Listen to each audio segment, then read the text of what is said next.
quiero dar paso para presentar a todos ustedes a la personalidad que el día de hoy estará compartiendo con nosotros esta ponencia, que es al respecto de las federaciones nacionales y los marcos jurídicos en México y cómo es que intervenimos dentro de esto como figura, como Federación Deportiva Nacional.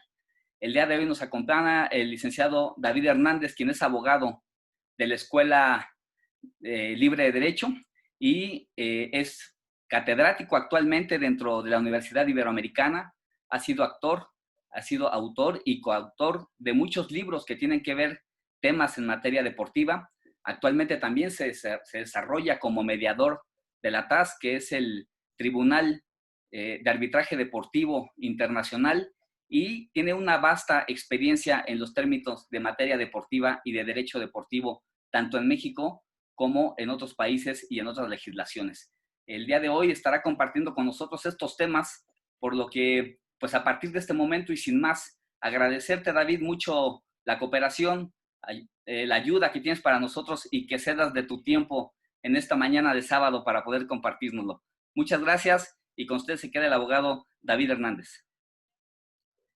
Bueno, buenos días a todos. Muchas gracias, Gustavo, por la invitación.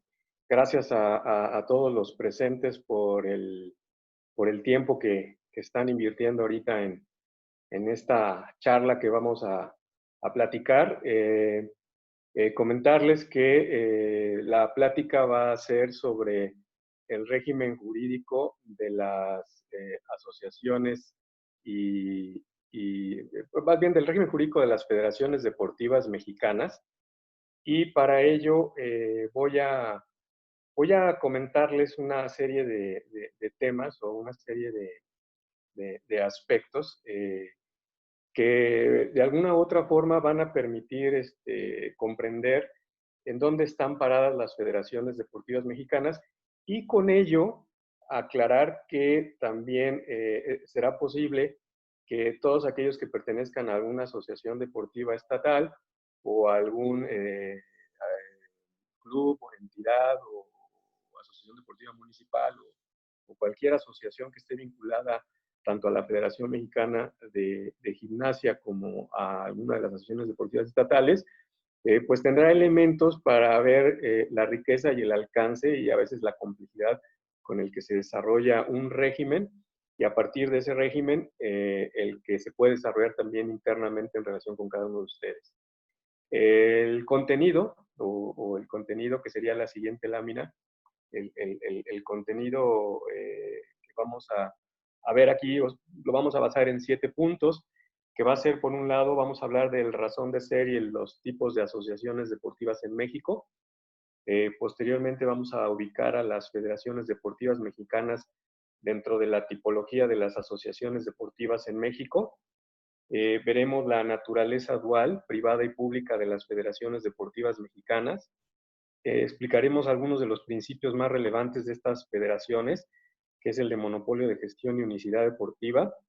Veremos cómo se relacionan con las federaciones deportivas internacionales y el movimiento olímpico y cómo impacta su normativa en relación con las federaciones deportivas mexicanas per se. Y posteriormente veremos algunos requisitos estatutarios y programáticos, alguna parte práctica y terminaremos y cerraremos con el buen gobierno y gestión de disputas en las federaciones deportivas mexicanas. Entonces, arrancando con el primer tema, que sería la siguiente lámina, lo primero que les tengo que decir es que en la Ley General de Cultura Física y Deporte, en el artículo 5 de la Ley General de Cultura Física y Deporte, encontramos una teoría legal del deporte. ¿Por qué existe una teoría legal del deporte y por qué es importante para el tema de las asociaciones deportivas?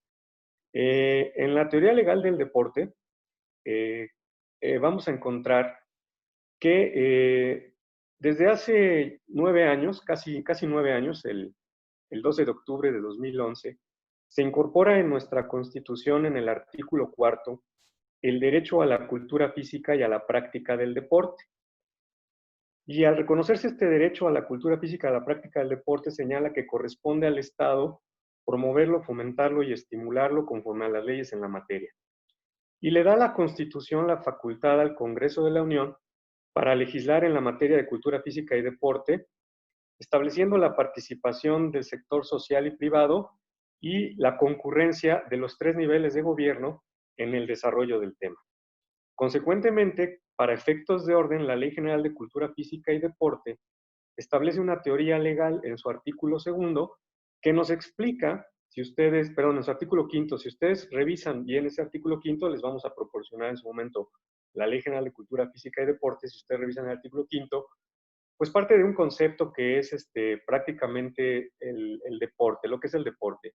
La definición que contiene la Ley General de Cultura Física y Deporte en este artículo es un concepto de alguna u otra forma consensuado o con un consenso de alguna manera global. ¿Por qué? Porque se desprende a su vez del artículo segundo de la Carta Iberoamericana del Deporte. Palabras más, palabras menos, el deporte es conceptualizado como una actividad física que mediante una participación organizada eh, tiende a preservar y mejorar la salud física y mental, el desarrollo social, ético e intelectual, con el logro de resultados en competiciones. Y a partir de este concepto que les acabo de decir, que tiene 4 características, que es actividad física, organización, una finalidad dual y el aspecto competitivo, es que existe una dicotomía.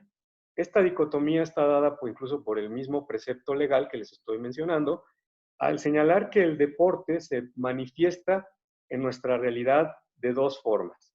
Y esto es una dicotomía que también deriva de algunos aspectos también en donde existe un consenso a nivel global.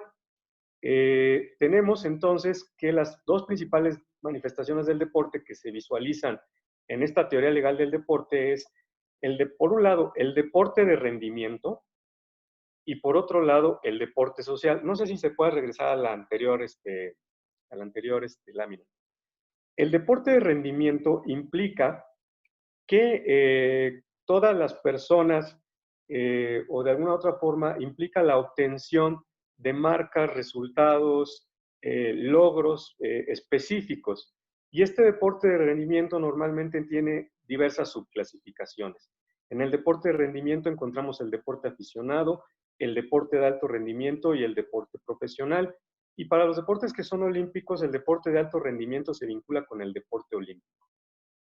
Por otra parte, la otra vertiente o en esa dicotomía, tenemos al deporte social. El deporte social implica que todas las personas, sin discriminación alguna, puedan tener acceso a la práctica del deporte con fines recreativos, de salud o educativos. Entonces, por un lado tenemos el deporte de rendimiento, cuyo origen o en el origen del deporte como tal, desde el siglo XIX, tal como lo conocemos actualmente en Inglaterra, genera este tema de deporte de rendimiento y poco a poco se ha desarrollado por el impacto social que ha tenido el deporte, el desarrollo del deporte social.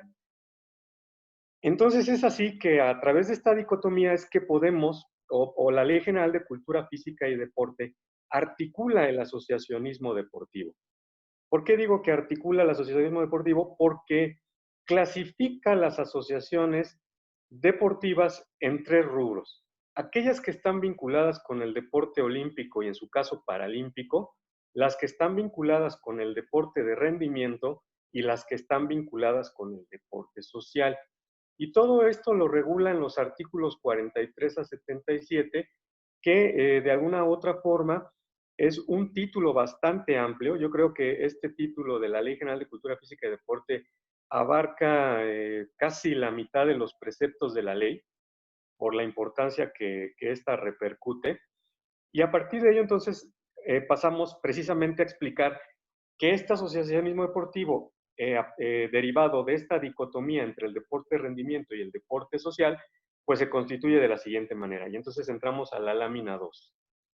En esta lámina 2 vamos a ver que en nuestro país existe un asociacionismo deportivo olímpico y paralímpico, vamos a llamarlo así, sin fines preponderantemente económicos. Y ahí encontramos en este asociacionismo deportivo al Comité Olímpico Mexicano y al Comité Paralímpico Mexicano.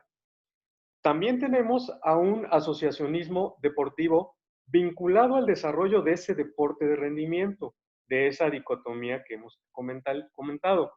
Y este asociacionismo deportivo de rendimiento o vinculado al deporte de rendimiento puede ser sin o con fines preponderantemente económicos, pero no puede ser lucrativo. Y ahí encontramos el género de asociaciones y sociedades deportivas. Por otro lado, tenemos el asociacionismo deportivo vinculado con el desarrollo del deporte social, que este sí puede ser sin o con fines preponderantemente económicos y además agregamos el aspecto lucrativo. Y ahí encontramos asociaciones y sociedades recreativo-deportivas, asociaciones y sociedades del deporte en la rehabilitación y asociaciones y sociedades de cultura física deportiva. En este contexto o en este triple contexto, este es realmente el asociacionismo deportivo que regula o que reconoce nuestra legislación deportiva a nivel nacional. Ese asociacionismo deportivo olímpico que está vinculado al asociacionismo deportivo de rendimiento por el alto rendimiento, el asociacionismo deportivo de rendimiento propiamente hablando y el asociacionismo deportivo social. Y a partir de esto se construye toda esta tipología. ¿Qué nos interesa a nosotros? Bueno, antes de continuar, lo que tengo que aclarar es que esta división que se hace del asociacionismo deportivo olímpico de rendimiento y social, naturalmente tiene puntos de convergencia, es decir, no está dada en nuestra realidad en puridad, ya que el asociacionismo deportivo de rendimiento, por regla general, se va a encargar del deporte de rendimiento y por excepción va a abarcar algunas acciones en el deporte social. Y el asociacionismo deportivo social puede dar la pauta para abarcar o acrecentar o desarrollar el deporte de rendimiento. Y a su vez el asociacionismo deportivo de rendimiento pues va a dar origen a ese asociacionismo deportivo olímpico con el alto rendimiento. Entonces, si bien hay una distinción primaria y originaria genérica, existe una interacción entre estos tipos de asociacionismo en nuestra realidad. Y nosotros, al hablar de las federaciones deportivas mexicanas, pues tenemos que concentrarnos en el asociacionismo deportivo de rendimiento, que en el género encontramos a las asociaciones y sociedades deportivas, lo que está en negritas. Y digo que es sin o con fines preponderantemente económicos y no es lucrativo, porque atrás de las asociaciones deportivas encontramos lo que se conoce como asociaciones civiles. Y atrás de las sociedades deportivas encontramos sociedades civiles. Este asociacionismo deportivo de rendimiento está regulado por la legislación civil, no por la legislación mercantil. En cambio, el asociacionismo deportivo social, sí hay una convergencia de la legislación civil y de la legislación mercantil. Pero por el momento ubiquemos a las federaciones deportivas mexicanas dentro de ese asociacionismo deportivo de rendimiento y nos vamos a la siguiente lámina. En la siguiente lámina vamos a concentrarnos en las asociaciones deportivas que forman parte de ese asociacionismo deportivo de rendimiento. Y ahí vamos a encontrar este listado conforme a la Ley General de Cultura Física y Deporte. Tenemos por un lado a las asociaciones deportivas nacionales, que ese es el nombre técnico legal de las federaciones deportivas mexicanas. Tenemos a los organismos afines. Tenemos a las asociaciones deportivas regionales o la posibilidad de que existan asociaciones deportivas regionales. La posibilidad de que existan asociaciones deportivas estatales, asociaciones deportivas municipales. Tenemos a los consejos nacionales del deporte estudiantil, que son básicamente en nuestra realidad de tres tipos, los dedicados a la educación básica, al deporte en la educación media superior y al deporte en el nivel universitario o educación superior. También tenemos en este asociacionismo a las ligas deportivas y tenemos a los equipos o clubes deportivos. De cada uno de ellos podemos hablar teórica y prácticamente, sin embargo, ahorita es importante mencionar que en este asociacionismo deportivo vinculado al asociacionismo deportivo de rendimiento encontramos principalmente estas asociaciones deportivas. Y en la que nos interesa para efectos de esta plática es hablar de las asociaciones deportivas nacionales, las federaciones deportivas mexicanas. Una cuestión que les quiero comentar antes de pasar al siguiente punto en esta ubicación de las federaciones deportivas mexicanas es que en nuestro país, dada la facultad que se le da al Congreso de la Unión en el artículo 73 de la Constitución, existe una Ley General de Cultura Física y Deporte, que es una ley marco, es una ley que sirve de base para desarrollar los temas, y en cada estado existen leyes deportivas. Es decir, nuestro marco legal en México es el de una ley general de cultura física y deporte y 32 leyes deportivas. La Ley General de Cultura Física y Deporte se concentra en el desarrollo de las asociaciones deportivas nacionales y organismos afines, mencionando la demás tipología, pero sería materia de las leyes deportivas estatales regular o reglamentar el desarrollo del asociacionismo deportivo regional y para abajo, salvo el caso de los Consejos Nacionales del Deporte Estudiantil, que también tiene ciertas particularidades.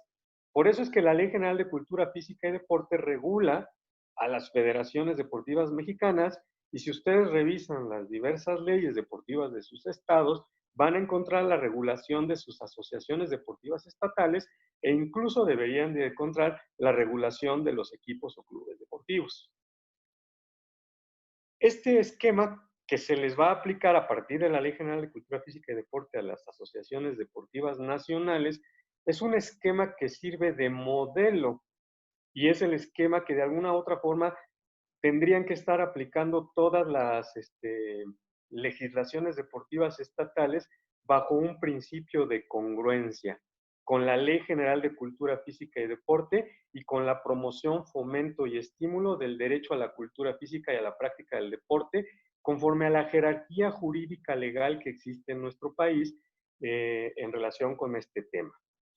Y entonces nos vamos con este panorama que hemos platicado, ya ubicamos que las federaciones deportivas forman parte de este asociacionismo deportivo de rendimiento. Vamos entonces a entrar a hablar ya en específico de las federaciones deportivas mexicanas y cuáles son sus principales características, lo cual nos lleva a la lámina 3. Aquí lo primero que les tengo que decir es que las federaciones deportivas mexicanas, y estoy casi en un 100% seguro que las asociaciones deportivas estatales comparten las mismas características en sus legislaciones deportivas estatales. Las federaciones deportivas mexicanas tienen una naturaleza dual, es decir, tienen una esfera privada y tienen una esfera pública. ¿Por qué? Las federaciones deportivas mexicanas se constituyen en su origen como asociaciones civiles. El contrato de asociación civil está regulado en la legislación civil, que son los códigos civiles de los estados. Y bajo esta legislación civil, que son estos códigos civiles, este contrato asociativo emana de los particulares y aquí aplica un principio de legalidad con esta característica. Bajo esta naturaleza jurídica privada, las asociaciones, las federaciones deportivas mexicanas, pueden hacer aquello que no les está prohibido. Es decir, pueden hacer todo aquello que quieran siempre y cuando no esté prohibido. Tienen un espectro dentro de esa esfera privada de posibilidades de desarrollo grandísimo. ¿Por qué? Porque todo esto emana de la voluntad de los particulares y de los constituyentes del proyecto. Es decir, en este caso, todos los integrantes de la Federación Mexicana de Gimnasia, como parte de la misma, pueden desarrollar esta esfera privada y podrían, al amparo de la legislación civil, es decir, del Código Civil que le aplique a la Federación Mexicana de Gimnasia, hacer todo aquello que no les esté prohibido. Y generalmente la prohibición es siempre y cuando no vaya en contra de un orden público o de las buenas costumbres. Esa es la esfera privada. Y esta esfera privada es riquísima. ¿Por qué riquísima? Y lo veremos posteriormente. Porque ustedes como Federación Deportiva Mexicana, lo vamos a ver más tarde, tienen una normatividad que autoaplican.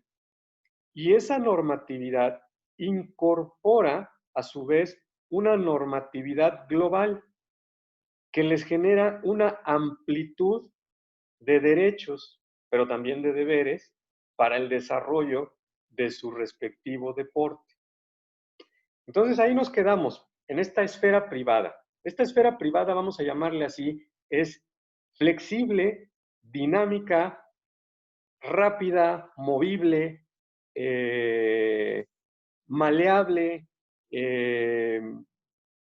todo lo que implique de alguna otra forma dinamismo o dinámica o flexibilidad. Y por otro lado, tenemos que decir que poco a poco los estados, las diversas naciones, al haberse interesado por el deporte y al haberse dado cuenta de los beneficios que tienen el desarrollo de los valores en el deporte, pues han decidido crear ciertos modelos de ordenación jurídica en relación con el deporte.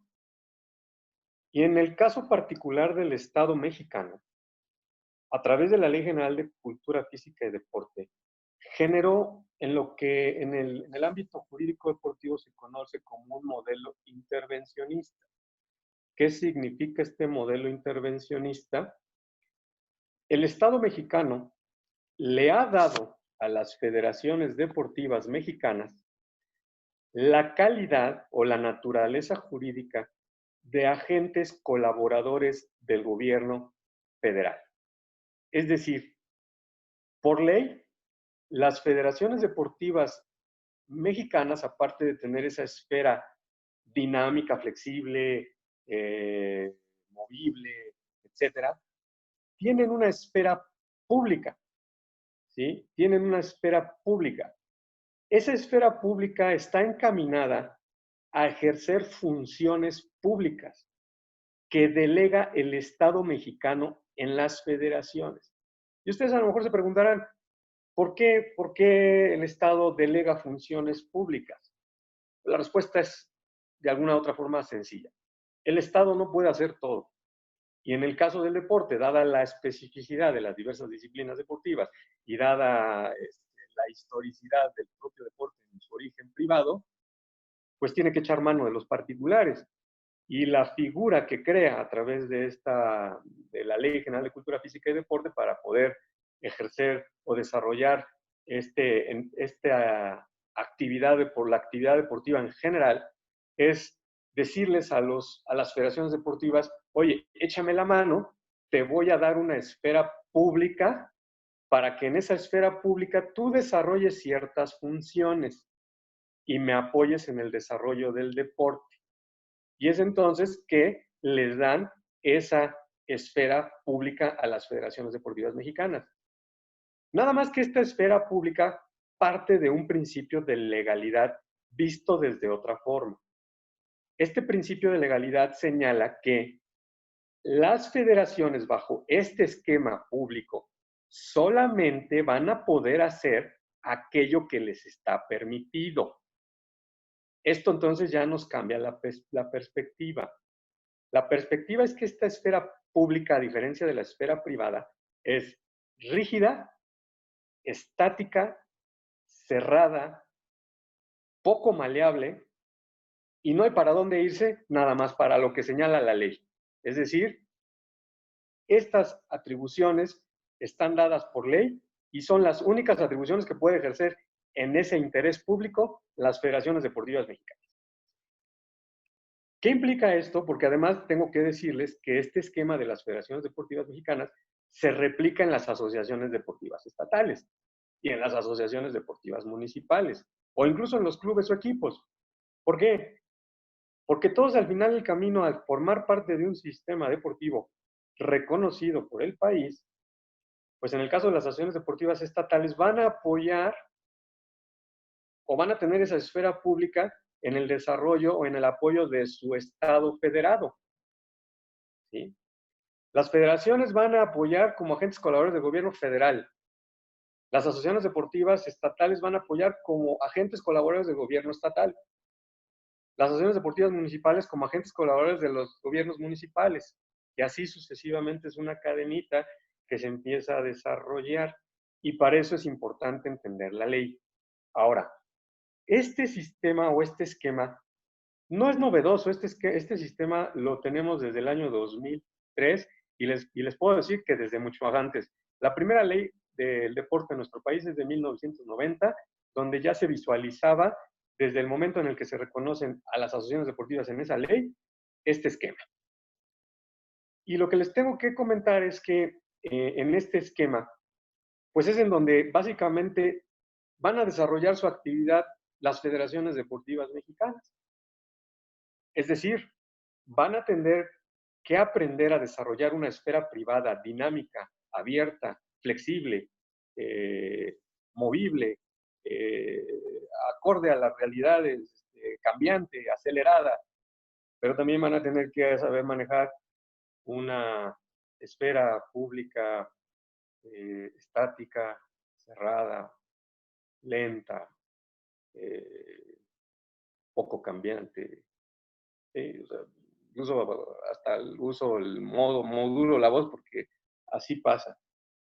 Y ese es el primer ámbito de profesionalización respecto de todos los que estén involucrados en una federación, porque tienen que identificar estos dos ámbitos. El ámbito privado normalmente todos los identificamos y cuando acudimos ante un notario público y le decimos, oye, queremos constituir una asociación civil, ¿qué hace el notario público? Sí, cómo no, te agarro el formatito y te lo lleno, pum, vámonos, y ya estás constituido como asociación civil. Sin embargo, el ámbito público, pues como también lo tenemos que formar parte de ello, entonces es cuando entra el problema y le podemos decir al notario, oye, pero fíjate que nosotros queremos constituir una asociación deportiva con esas características y eso, y formar parte de un sistema, y a lo mejor el notario se queda con cara de what, ¿sí? ¿Por qué? Porque tiene que modular en sus estatutos estas dos formas de participación en la realidad. Y esto nos lleva a a la siguiente lámina. ¿Cuáles son las funciones públicas que desarrolla una federación deportiva en México? Yo les puedo decir que son 7 funciones. En esta lámina y en la siguiente las vamos a ver. De ahí para afuera ya no puedo hacer más, ¿eh? Solamente esto es de interés público. Y salvo que por ahí se encuentre colada en la Ley General de Cultura Física y Deporte alguna otra función, que la mayoría de las funciones coladas están correlacionadas con estas, tengo que decírselos. Estas son las funciones que son de interés público. Primero, calificar y organizar, en su caso, las actividades y competiciones deportivas oficiales. Es decir, calificar y organizar el deporte de rendimiento, ¿no? Esa es una función. Segunda, actuar en coordinación con sus asociados en la promoción general de su disciplina deportiva en todo el territorio nacional. Es decir, promover, fomentarla y estimularla, lo cual es acorde con el artículo 4º constitucional. Ustedes coadyuvan con el Estado a desarrollar el derecho a la cultura física y a la práctica del deporte. Luego, tercero, colaborar con los diversos niveles de gobierno, que esto es básicamente en el tema de la formación de técnicos deportivos, es decir, especialización, y en temas de dopaje.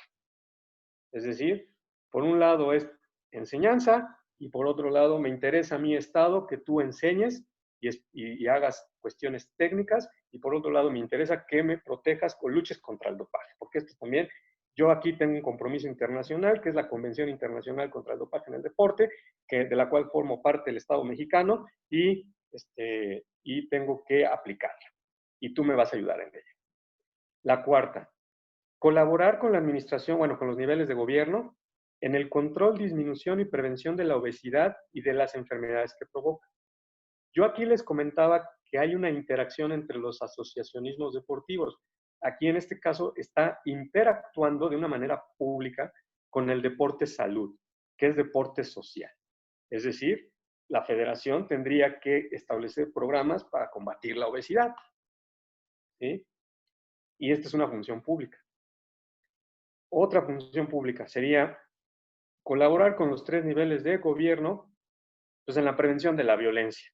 Otra patología deportiva que a mí el Estado me interesa que tú me ayudes a parar, ¿sí? Me interesa que tú me ayudes a parar. El sexto, actuar como organismo rector de su disciplina deportiva en todas sus categorías, especialidades y modalidades en la República Mexicana.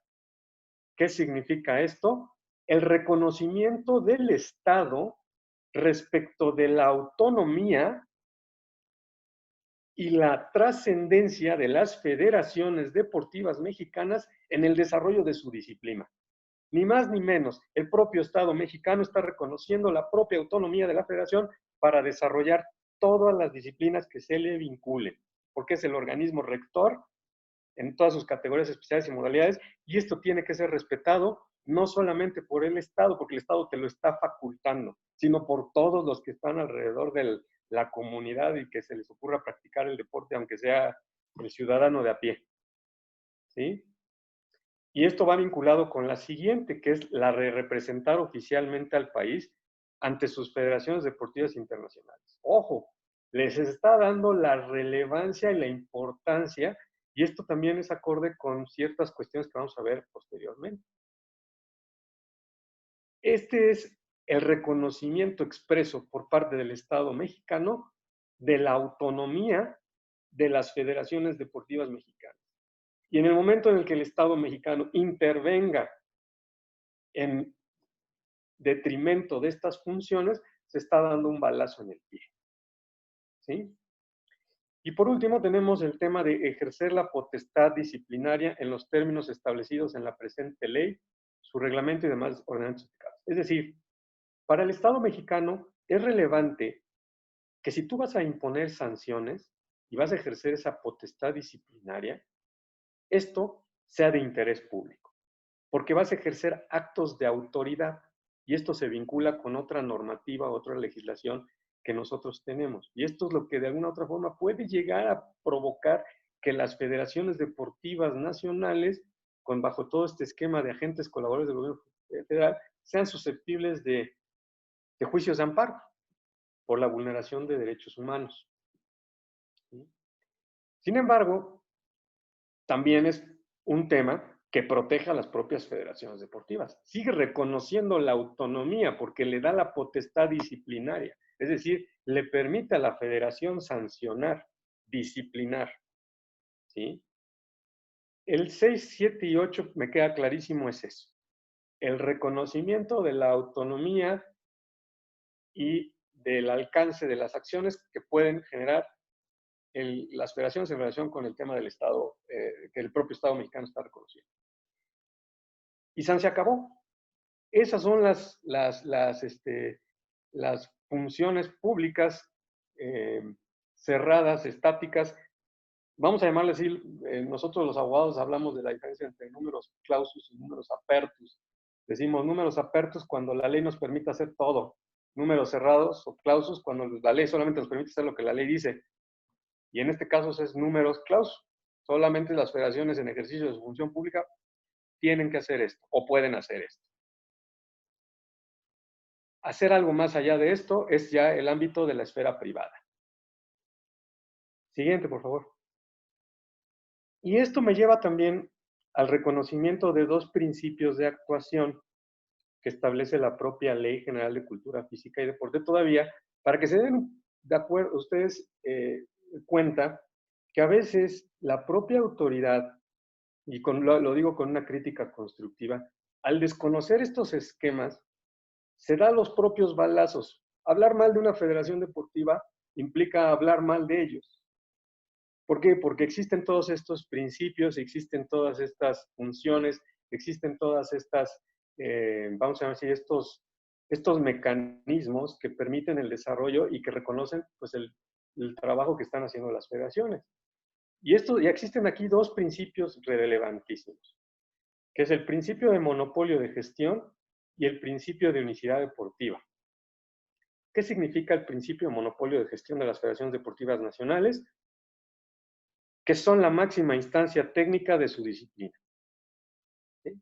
Ellos establecen ese aspecto técnico de su disciplina deportiva. Claro, como forman parte, y ahorita veremos cómo se desarrolla la esfera privada, como forman parte de una federación deportiva internacional y de un movimiento olímpico, en este caso como es la Federación Mexicana de Gimnasia, pues tendrán que de alguna u otra forma matizar este principio con lo que viene de arriba. Y el principio de unicidad deportiva es que representan a un solo deporte en todas sus modalidades y especialidades. Todo esto en términos del reconocimiento de su respectiva Federación Deportiva Internacional. Esto está contenido en este artículo que les transcribo, el 52. ¿Qué significa esto? Que además de ser la máxima instancia, van a tener que representar por obligación, y esta parte como vinculada a esas funciones públicas, pues a un solo deporte en todas sus modalidades, es decir, todas las modalidades y especialidades que deriven de la gimnasia o que tengan que ver con la gimnasia, es la federación la que va a tener que regular, porque es la máxima instancia técnica. Estos dos principios yo les llamo el junto con pegado, porque los dos se ejercen de esa manera, o se deben de entender en esta manera. Y estos son los que desarrollan esta actividad, o es el respeto a la actividad de las federaciones deportivas mexicanas. Y nos vamos entonces ya al siguiente etapa. Miren, esta parte para mí es importantísima, porque esta es la flexibilidad y la dinámica que establece la actuación de las federaciones deportivas mexicanas. Y si ustedes me preguntan, ¿con esto podemos hacer el sueño que ustedes quieran y puedan tener visualizado? La respuesta es sí y más. Podemos hacer todo lo que ustedes quieran. ¿Por qué? Porque a partir de este principio de las relaciones de las federaciones deportivas mexicanas con las federaciones deportivas internacionales y el movimiento olímpico, tenemos que nuestra propia Ley General de Cultura Física y Deporte reconoce la posibilidad de ampliar esa esfera privada y vamos a llamarle así, si en la esfera privada está sujeta a la legislación civil y a la voluntad de los particulares, y hay el tema de que todos podemos hacer lo que no está prohibido, el hecho de que se reconozcan en estos dos artículos que les menciono lo siguiente, implica que las federaciones deportivas mexicanas tienen una amplitud de actuación porque todo lo que se conoce como el derecho deportivo global va a tener una incorporación en nuestro sistema jurídico mexicano y además va a ser de orden público. ¿Qué quiere decir esto? Que todas las disposiciones a las que se sujete la Federación Deportiva Nacional vinculadas con el movimiento olímpico, en su caso por ser parte de ese movimiento olímpico, o vinculadas a su Federación Deportiva Internacional, las van a poder traer aquí a México y además la sorpresa es, va a formar parte del sistema jurídico y se va a convertir en orden público y al convertirse en orden público, pues no va a estar prohibido. Y entonces es donde empieza la maleabilidad, la dinámica, la apertura y el desarrollo de muchos proyectos que se puedan generar. Y estos artículos son el artículo 53, que dice, las asociaciones deportivas nacionales se rigen por lo dispuesto en la presente ley, su reglamento, las demás disposiciones jurídicas que les sean aplicables, todo el derecho del Estado, y por sus estatutos y reglamentos. Si ustedes en sus estatutos y reglamentos incorporan los beneficios que establecen el derecho deportivo global, en ese momento, por virtud de este artículo, se está incorporando en nuestro sistema jurídico mexicano toda esa dinámica del nivel global. Y por otro lado, súmenle que en el caso del Comité Olímpico Mexicano, que es el movimiento olímpico, pues esta es una preciosidad, el artículo 68, que establece que el COM se rige de acuerdo a su estatuto, reglamento y por los principios y normas emanadas del Comité Olímpico Internacional. Y nosotros, o la federación en su caso, la Federación Mexicana de Gimnasia, al ser parte del Comité Olímpico Mexicano, pues además se rige por los estatutos, reglamentos y por los principios y normas emanadas del Comité Olímpico Internacional, que establecen también una serie de temas con una flexibilidad interesante, importante, que pueden aplicarse aquí en nuestro nivel, ese nivel global, en nuestro nivel nacional, y abre también el espectro. Y esto de conformidad con la legislación nacional e instrumentos internacionales aplicables. Y entonces ustedes ven la riqueza de la dinámica, de la flexibilidad. ¿Por qué? Porque no solamente estamos en este aspecto rígido del Estado, de la esfera pública, sino esto es el desarrollo de la esfera privada. Y esto permite hacer muchas cosas. Si las federaciones y los integrantes de las federaciones deportivas conocen este ámbito y esta trascendencia, van a encontrar que pueden hacer muchas cosas en su entorno y van a poder desarrollar temas sin necesidad de la intervención del Estado mexicano y con esa riqueza o con ese desarrollo ad hoc a las necesidades globales y entrar en una competición con las metaorganizaciones o con las organizaciones que integran ese deporte. Y esto está validado, pues ahí está en la ley 53 y 68, ¿no? Digo, independientemente de que esto les estoy dando un panorama general, porque hay más cosas que pues, excederían el poderles platicar en una sola charla, todas las maravillas que hay en el derecho deportivo global, internacional y nacional. Y pues esto me lleva, y les voy a poner como ejemplo, o de alguna otra forma como algunos temitas, pues primero les voy a decir los requisitos estatutarios y programáticos que establece la Ley General de Cultura Física y Deporte y les voy a volver a abrir el espectro. Es decir, me voy de lo público a lo privado. Y eso me lleva a lo siguiente, ¿no? Para poder aterrizar un poquito el tema.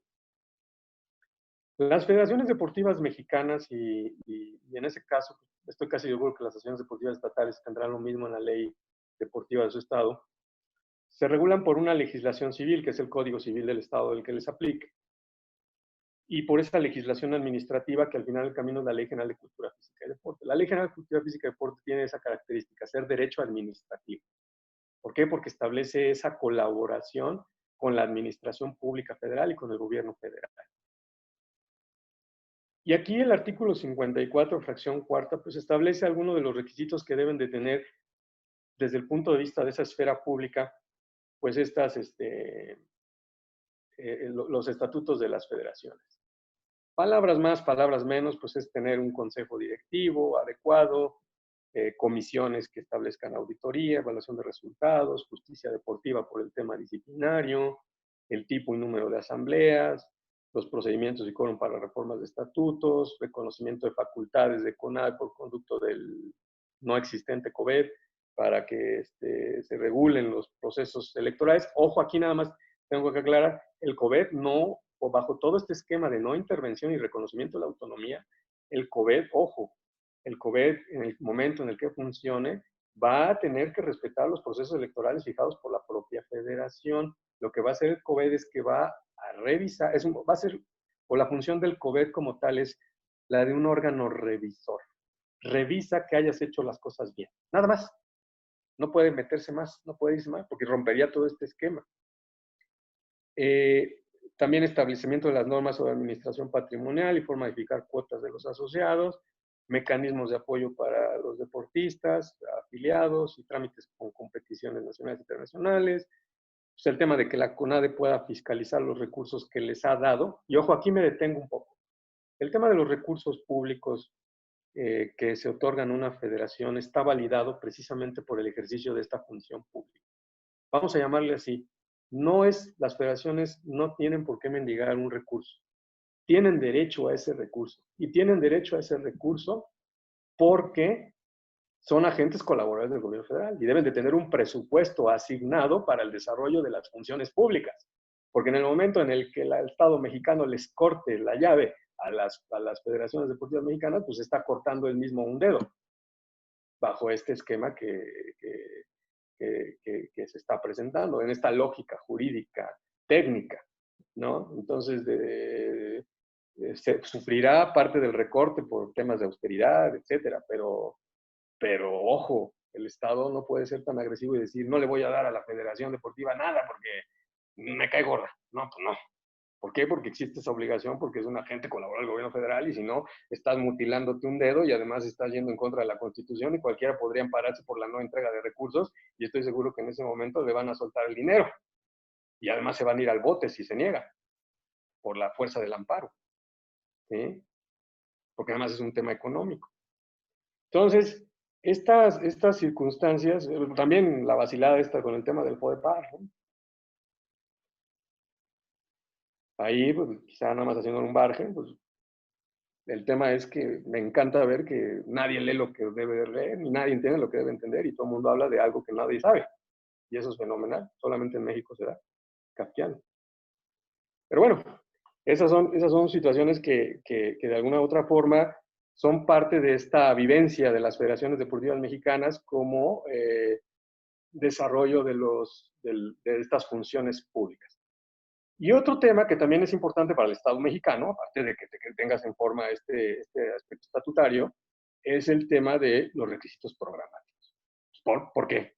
Porque tienes que tener una planeación y la materialización de esa planeación en relación con los aspectos privados y con los aspectos que les interesa al Estado mexicano. Y entonces tenemos así que el reglamento de la Ley General de Cultura Física y Deporte pues establece un aspecto programático, ¿no? El aspecto programático, los requisitos, que es tener un programa operativo de corto, mediano y largo plazo, especificando misión, visión estratégica, objetivos, metas, estrategias financieras, operación, sistemas de evaluación, calendarios, convocatorias. Esto es un tema administrativo que implica la planeación estratégica. Y toda federación debe de tener una planeación estratégica de su esfera privada y de su esfera pública. Por eso la colaboración de todos los entes que forman parte de una federación es relevante, porque si no, esta planeación estratégica no se puede desarrollar. Y además ustedes, los que formen parte de una asociación deportiva estatal, pues van a tener que generar también estos esquemas estatutarios y programáticos, porque estos son los pilares del desarrollo de la función pública. Y por eso me detengo en estas dos partes, y es algo que les quería yo, o es parte de esta plática, el hablarles de estos dos pilares, el pilar estatutario y el pilar programático. Uno refleja el desarrollo organizacional y el otro el desarrollo estratégico de esa organización. ¿Sí? Y esto a grosso modo, porque hay alguno que otro requisito, pero bueno, eso se va desprendiendo también de todas estas, ejercicio de todas estas características o funciones. Y finalmente llegamos al punto 7, que sería la última parte. Y aquí, pues, es un ejemplo. Esto, puedo yo poner 7, 8, 9, 10 y 40, llegar hasta el punto 40 o hasta el infinito, de cosas que tienen que ver con la esfera privada y que de alguna u otra forma no chocan con el aspecto público ni con el interés público, sino que lo complementan y además le dan esa libertad a la federación de desarrollar mejor las cosas. Y además es algo que no puede ser reclamado. ¿Por qué? Porque también forma parte del sistema jurídico mexicano. Aquí tenemos un ejemplo. El buen gobierno deportivo. Fíjense ustedes que el Código de Ética del Comité Olímpico Internacional, que se desprende de la Carta Olímpica, que es la base constitucional del movimiento olímpico y deportivo, que a su vez permea a las federaciones deportivas internacionales, y a su vez permea a ustedes, y a su vez ustedes pueden permearlas hacia abajo y bajarlas hasta abajo. Ha emitido los principios básicos universales de buen gobierno del movimiento olímpico y deportivo. Y estos principios básicos universales de buen gobierno del movimiento olímpico y deportivo, que son parte de esta eticidad, o se considera un tema de reglas éticas a las que se deben de sujetar las organizaciones o metaorganizaciones deportivas, pues establece ciertos temas. Estos principios se desarrollan a través de temas, ¿no? En un primer tema es que debe de existir una visión, misión y una estrategia bien definidas. Tiene que haber un desarrollo estructural, regulación y procesos democráticos al centro de una federación. El tema de un alto nivel de competencia, integridad y estándares éticos. Responsabilidad, transparencia y control. Solidaridad y desarrollo. La propia intervención, participación y cuidado de los atletas, y las relaciones armoniosas con gobiernos mientras se preserva esa autonomía. ¿Sí? Yo os puedo decir que estos principios tienen una aplicación práctica, y toda aquella federación que los tome en consideración, los aplique y los traiga en México a su desarrollo, pues va a tener una muy buena guía para entender los conflictos organizacionales y para solucionar los conflictos organizacionales que se les presenten. Y además, pues puede servir para las asociaciones deportivas estatales para que tengan esa, o a los clubes, para que tengan pues esa alineación de conceptos. Y es un tema donde ya no solo el aspecto jurídico-técnico, sino también el aspecto programático de desarrollo, pues implica una nueva vida de la disciplina deportiva, ¿no? Y este es un ejemplito, ese es uno de los ejemplitos. Otro ejemplito al que me quiero referir, me voy al siguiente lámina, y con este es quizá con el que termino, es la gestión de disputas. Miren, el tema de las disputas, o de estas, cuyo género es el conflicto, pues es algo cotidiano. Es algo cotidiano en el mundo de las federaciones, es algo cotidiano en el mundo de las asociaciones deportivas estatales, es algo cotidiano pues, en la vida, porque no solamente es propio de una comunidad deportiva, sino de todos, ¿no?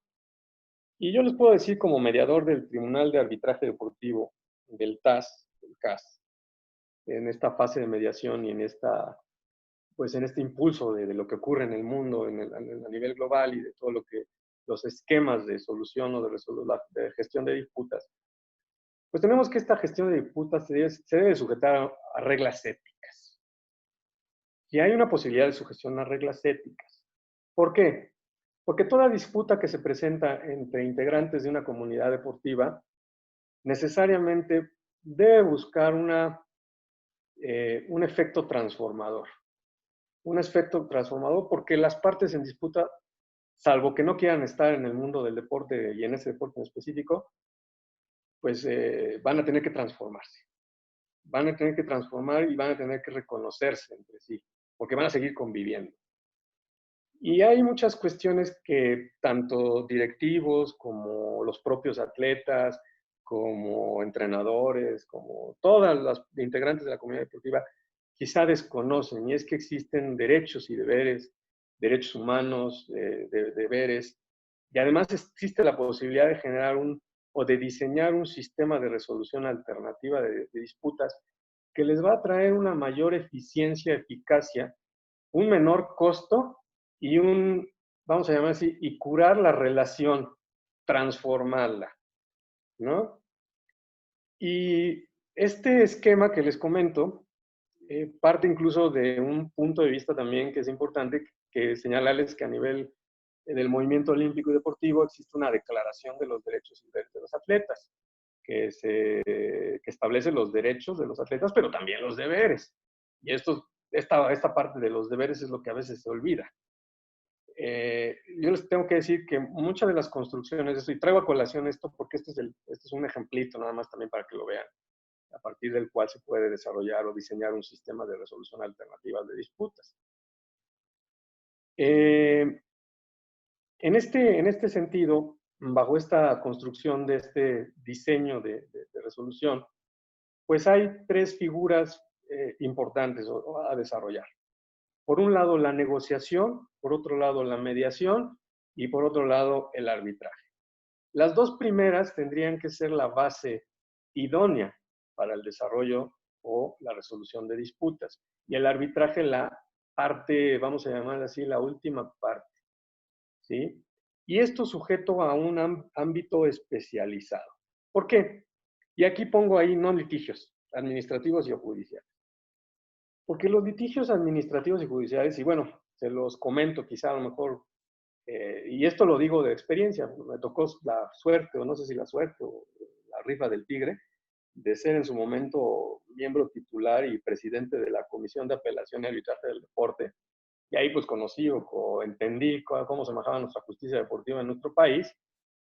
Yo creo que en este desarrollo de este sistema de resolución alternativa de disputas, puede haber este mejor desarrollo, porque además esta esfera privada concatenada o cosida con el desarrollo de la esfera pública puede dar la pauta para tener ese tema de lavar los trapos sucios en casa, ¿sí? Y lavarlos bien, ¿no? Lavarlos bien, con justicia y de acuerdo a los intereses y al derecho, y no sacarlos a un lugar o a los lugares en donde les pueda tener, sean ineficientes, ineficaces o con un alto costo económico.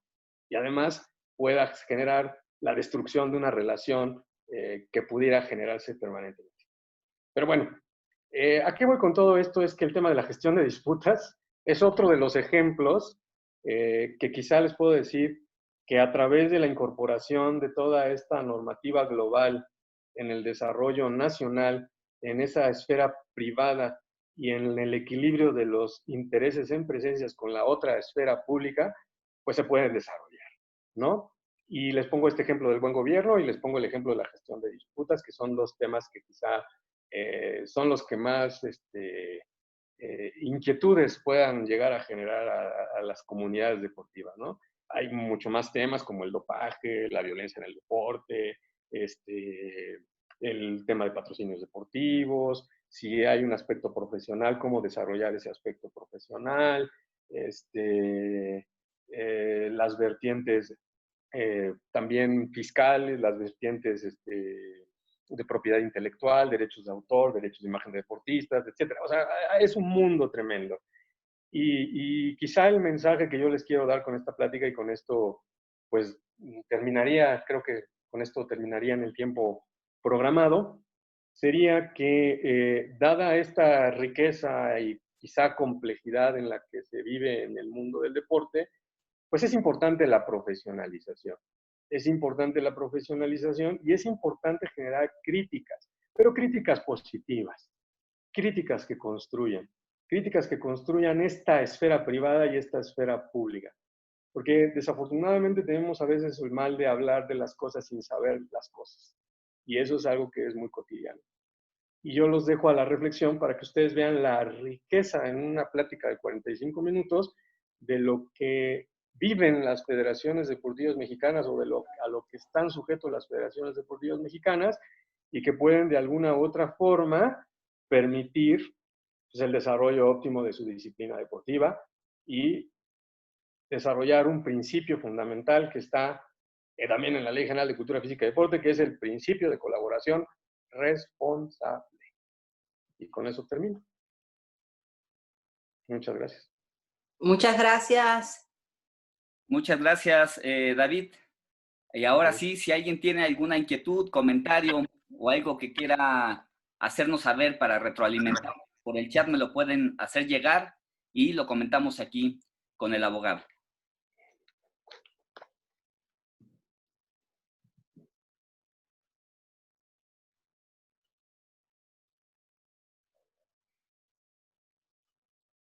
Estamos leyendo aquí. Veo ya un par de dudas, David. Ajá.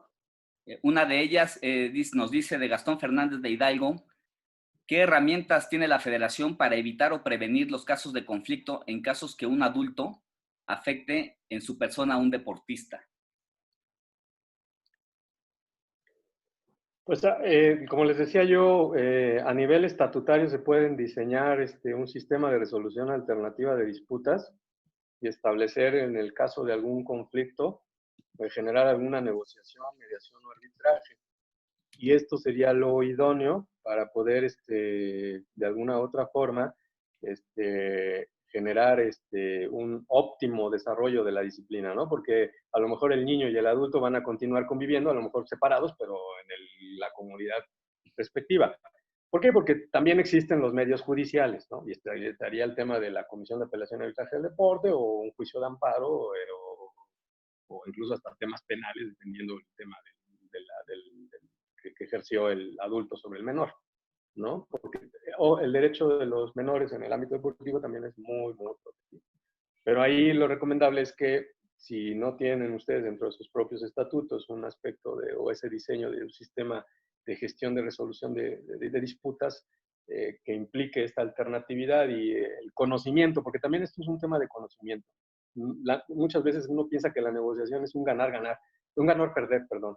pero no en la negociación. Hay diversos tipos de negociación, en las mediaciones hay diversos tipos de mediaciones, y en el mundo deportivo hay que quitarnos la competitividad en las disputas.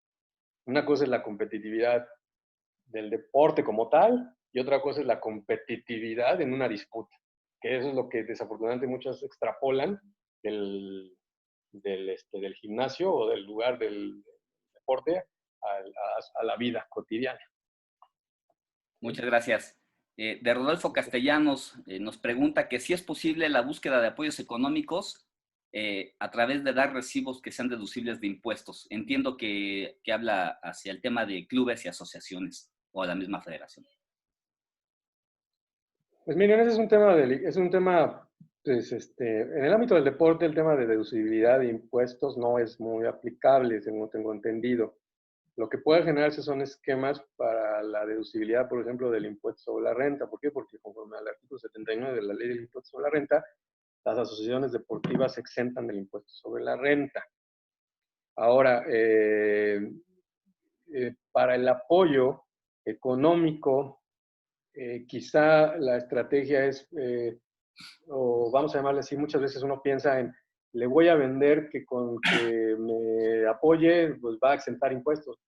Hay otras formas o hay otras maneras de lograr que esa persona tenga un beneficio económico, apoyando económicamente a la federación. Y eso puede generarse a través de patrocinios o de un desarrollo de un buen patrocinio deportivo o de figuras como el partnership o figuras como hay muchas figuras publicitarias, jurídicas que se pueden aplicar y que le pueden dar la vuelta o generar mayor efectividad y eficiencia al tema.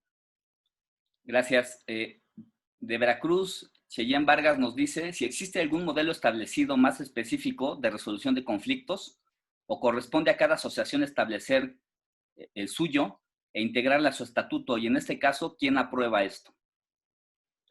Pues miren, habría que diseñarlo con un especialista, vamos a llamarle así, de la gestión de disputas.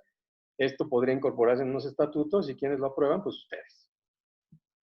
Y este modelo de gestión de conflictos, de alternativa de conflictos, o resolución alternativa de conflictos, ustedes lo pueden diseñar, o se podría diseñar, se puede establecer en los estatutos, y de alguna otra forma, también hay que hacer un análisis de en qué parte tiene su punto de contacto con la esfera pública y en qué parte no, y ver también muchas cosas, porque ya me ha tocado, y lo digo por experiencia propia, ya me ha tocado diseñar sistemas de resolución alternativa de disputas, y al principio pareciera que el tema, el salirse de la normativa del Estado nacional pueda causar comezón, pero la respuesta es que a veces la amplitud de derechos por ese magnífico artículo primero constitucional que tenemos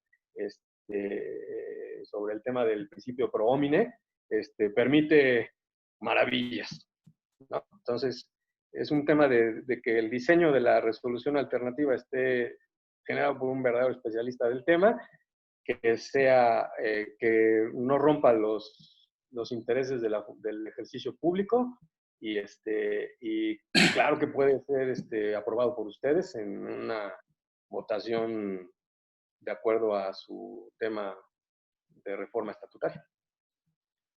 Gracias.